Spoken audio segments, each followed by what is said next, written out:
Big ups to everybody who's subscribed and who's following the content. I would say like it's an interesting journey for a ride, and I hope you enjoy the plot.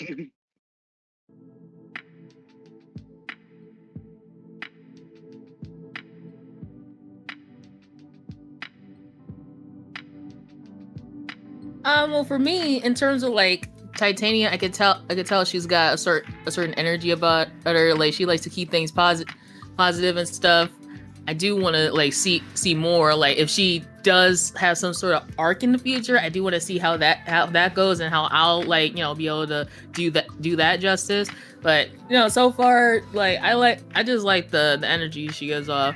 And same thing with Ingrid. Like I can tell that she's kind of going through her arc of recovery with what she's been through in the past. So I want to see like more of her like energetic side, because I can tell like she wants it to come out, but she might be just playing it up so like she can say that she's okay to everybody else. Oh God, Calico, she's such a sweetheart. Like, I love her for that, and there's this sort of caution with her that she has. I think it's really nice to play with. And it kind of ties into me myself joining the Jabanoolie team.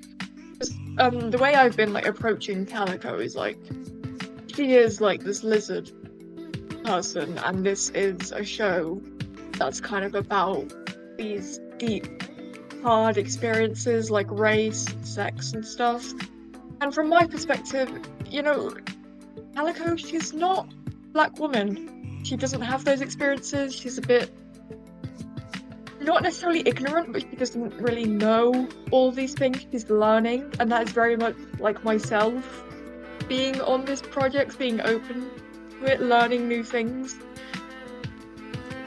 Honestly, my first impression, like the moment when I see what the character looks like and what you described to me as like one like 69-year-old bigender Guyanese and blighting, which I didn't know what was blighting at the time, so I had to do some deep research on that. But what I found most interesting is like she's pretty much the type of person like even when doing interviews, she's so open-minded about like how the story's gotta be and how much like it's influenced him in a way.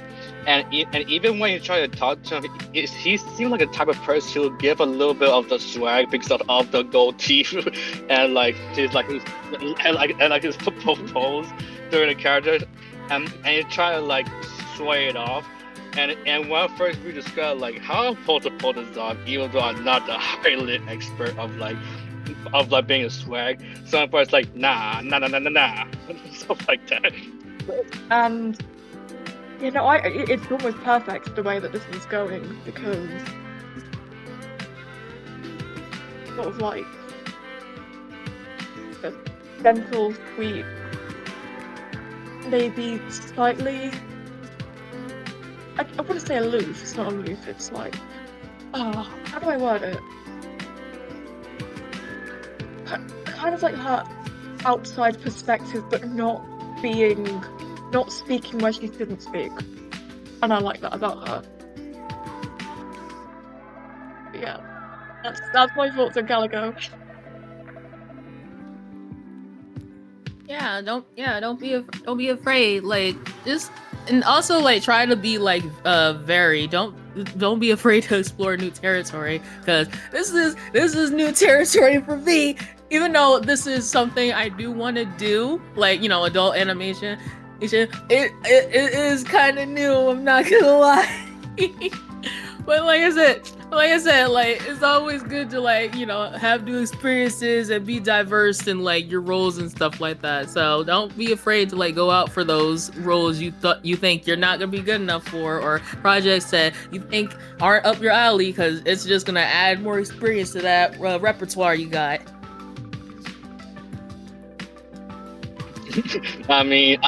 I know I'm not the one to topic. Like I'm still new to the entire voice acting industry, so I can't give good advice. But I'm gonna say just have fun, do the experiment, and don't be afraid to ask questions or ask like how your character is gonna be at the end of the day.